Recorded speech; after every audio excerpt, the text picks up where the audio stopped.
বিসমিল্লাহির রহমানির রহিম। আসসালামু আলাইকুম ওয়া রাহমাতুল্লাহ।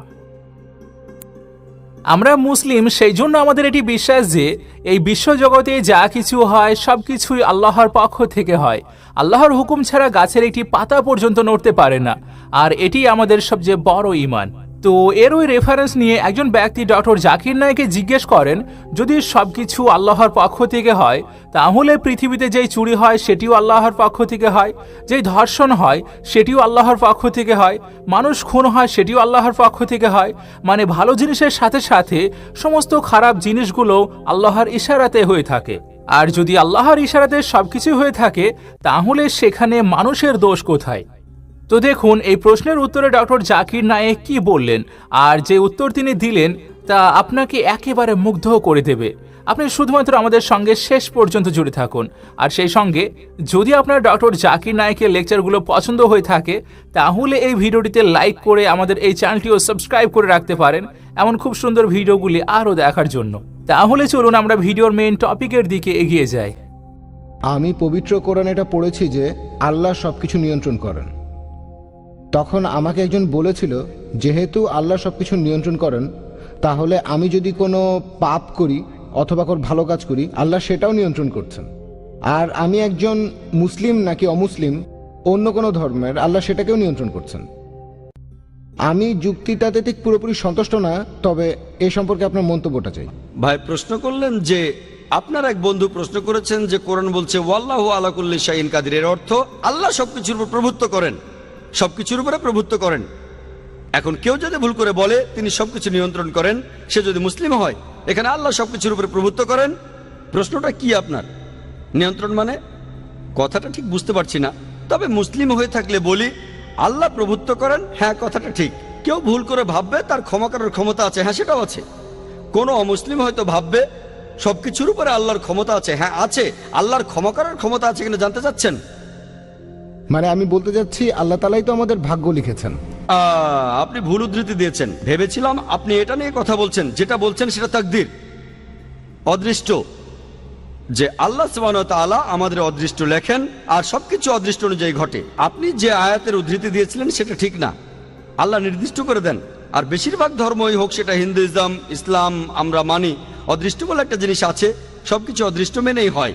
এখন প্রশ্ন হলো, যদি এটা আমার অদৃষ্টে লেখা থাকে যে আমি চুরি করব আর চুরি করলাম, কাকে দোষ দেব?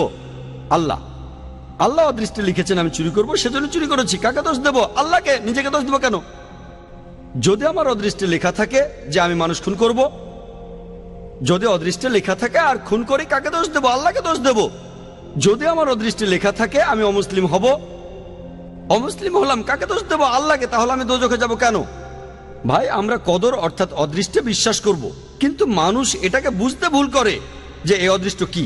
আর যেমন ধরেন, একটা উদাহরণ দিচ্ছি, ধরেন একটা ক্লাস, সেখানে 100 জন ছাত্র আছে, আর বছরের শেষ দিকে ফাইনাল পরীক্ষার আগে টিচার বললেন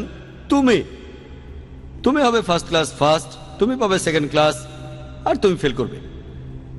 তারপর ফাইনাল পরীক্ষা হলো, পরীক্ষা শেষ, রেজাল্ট বের হলো, প্রথম জন ফার্স্ট ক্লাস ফার্স্ট হলো, পরের জন সেকেন্ড ক্লাস, আপনি ফেল করলেন। উদাহরণ দিচ্ছি, কিছু মনে করবেন না। এখন আমি আপনাকে প্রশ্ন করি, যে ছেলেটা ফেল করেছে, যে ছাত্রটা ফেল করেছে, সে কি টিচারকে বলবে যেহেতু আপনি বলেছিলেন সেজন্য ফেল করেছি? আপনি কি টিচারকে দোষ দেবেন? না। যেহেতু টিচার 1 বছর পড়িয়েছেন, তিনি জানেন যে এই ছাত্রটা খুব মনোযোগী, ঠিকমতো পড়াশোনা করলে সে ফার্স্ট ক্লাস ফার্স্ট হবে, সেকেন্ড ক্লাস, এটা ফাঁকিবাজ, ঠিকমতো লেখাপড়া করে না, ফেল করবে। টিচার অনুমান করেছিলেন বলেই কি তাকে দোষ দেবেন? না। একইভাবে আল্লাহ সুবহানাহু ওয়া তাআলা, তিনি এই টিচারদের চাইতে অনেক বড়, তার আছে ইলমে গায়েব, তিনি ভবিষ্যতের কথাগুলো জানেন, তিনিই হলেন সবচেয়ে বড় টিচার। তবে আল্লাহ তাআলা, তার রয়েছে ইলমে গায়েব, তিনি জানেন যে ভবিষ্যতে কি হতে যাচ্ছে, আল্লাহ তাআলা আগেই সেটা লিখে রাখেন। যেমন ধরেন, একটা রাস্তার সামনে দাঁড়ালেন, 5টা রাস্তা, 1 2 3 4 5, আপনি যে কোনো একটা বেছে নেন, বেছে নিলেন রাস্তা নম্বর 2। এখন আল্লাহ আগে থেকেই জানেন যখন এই লোকটা ক্রস রোডের সামনে আসবে সে বেছে নেবে 2 নম্বর রাস্তা, আল্লাহ আগে থেকে সেটা লিখে রেখেছেন। এই লোকটা যখন এখানে আসবে সে বেছে নেবে 2 নম্বর রাস্তা। আল্লাহ লিখেছেন বলে এটা হচ্ছে না, কিন্তু এমনটা ভবিষ্যতে হবে বলে আল্লাহ আগে থেকে লিখে রেখেছেন। বুঝতে পেরেছেন? আল্লাহর আছে ইলমে গায়েব। ধরেন আপনি পাশ করলেন কলেজ থেকে, হতে পারেন ডাক্তার অথবা হবেন ইঞ্জিনিয়ার। আপনি ঠিক করলেন ডাক্তার হবেন, এমন না যে যেহেতু আল্লাহ লিখে দিয়েছেন তাই আপনি ডাক্তার হবেন। আল্লাহ জানেন কলেজ থেকে পাশ করার পর আপনি ডাক্তার বা ইঞ্জিনিয়ার হতে পারেন। আপনি সব সাবজেক্টে ভালো নম্বর পেয়েছেন, পিসিবিএম, ফিজিক্স, কেমিস্ট্রি, বায়োলজি আর ম্যাথ, ভালো নম্বর। আপনি ঠিক করলেন ডাক্তার হবেন। আল্লাহ জানেন আপনার চয়েস দুটো, আপনি ডাক্তার হবেন, তাই আল্লাহ লিখে রেখেছেন আপনি ডাক্তার হবেন। তারপর যখন আপনি উপার্জন করবেন, আপনি 1000 টাকা কামাতে পারেন সৎভাবে, অথবা আপনি টাকা চুরি করতে পারেন।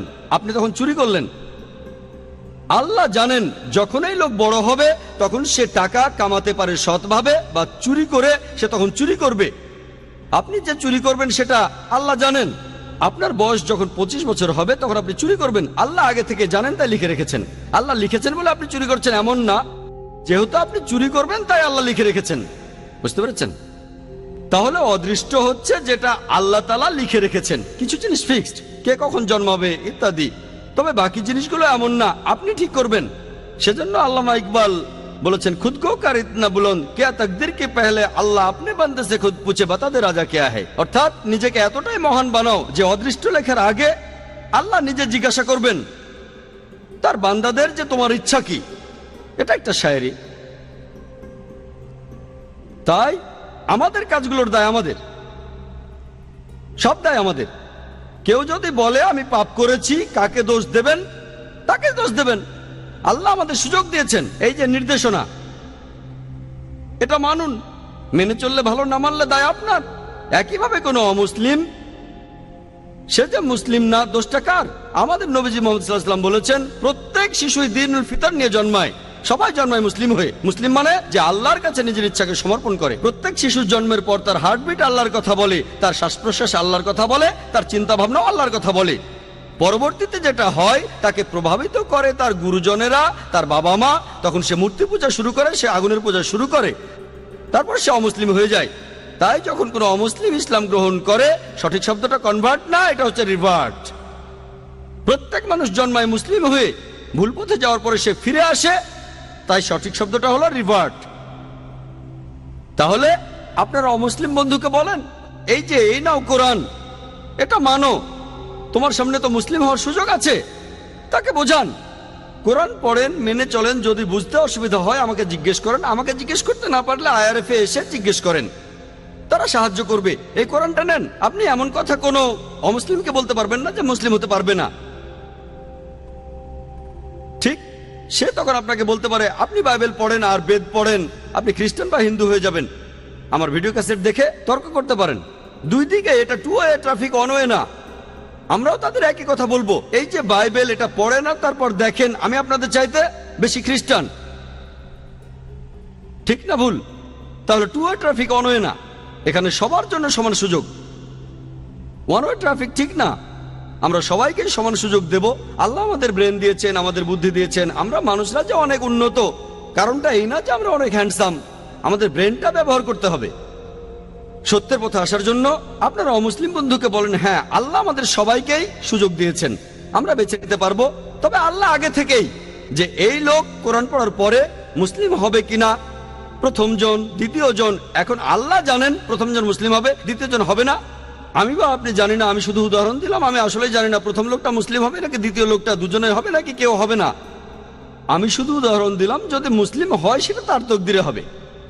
সে কোরআন পেয়েছে, তারপর পড়েছে, হয় সেটা মেনেছে নয়তো মানেনি। কোরআন বলছে যে কিয়ামতের দিন যারা এই সত্য ধর্মকে ত্যাগ করেছে তাদের কেউ কথা বলবে না, ও আল্লাহ আপনি অবিচার করছেন। তারা শুধু বলবে আমাদের মাফ করুন। আল্লাহ বলবেন দেরি হয়ে গেছে, দেরি করেছো। আল্লাহ তাআলা বলেছেন যেসব লোকজনকে দোজখে পাঠানো হবে তারা কেউ বলবে না যে আল্লাহ তাআলা অবিচার করছেন। সবকিছু একেবারে তাদের সামনেই থাকবে। এখন আমরা ভিডিওতে আগের জিনিস দেখতে পারি। আল্লাহ কিভাবে করবেন সেটা জানি না। আল্লাহ বলেছেন তোমাদের শরীর তোমাদের বিরুদ্ধে সাক্ষ্য দেবে, তোমাদের চোখ তোমাদের বিরুদ্ধে সাক্ষ্য দেবে, তাই সেখানে অন্য কারো প্রয়োজন নেই। আপনি নিজেই বুঝতে পারবেন আপনার ভুলগুলো কি কি ছিল। যখন আল্লাহর কাছে বলবেন আমাকে মাফ করেন, আল্লাহ বলবেন দেরি হয়ে গেছে। সুযোগটা পাচ্ছেন এই পৃথিবীতে, এত ভুল করার পরও আল্লাহ আপনাকে সুযোগ দিচ্ছেন, ভুল করছেন আবার সুযোগ দিচ্ছে আল্লাহ। এই জীবনের পরে পরকালে হিসাব কিতাব, শেষ বিচারের দিন আপনার কাজের উপর নির্ভর করে আপনার বিচার করা হবে। কাজের উপর নির্ভর করে আপনি যাবেন বেহেশত বা দোজখে। আশা করতে ভিডিও ভালো লাগলে ভিডিওটিকে আপনার ফ্যামিলি এবং দোস্তের মাঝে অবশ্যই শেয়ার করবেন। আমাদের সঙ্গে জুড়ে থাকার জন্য শুকরিয়া।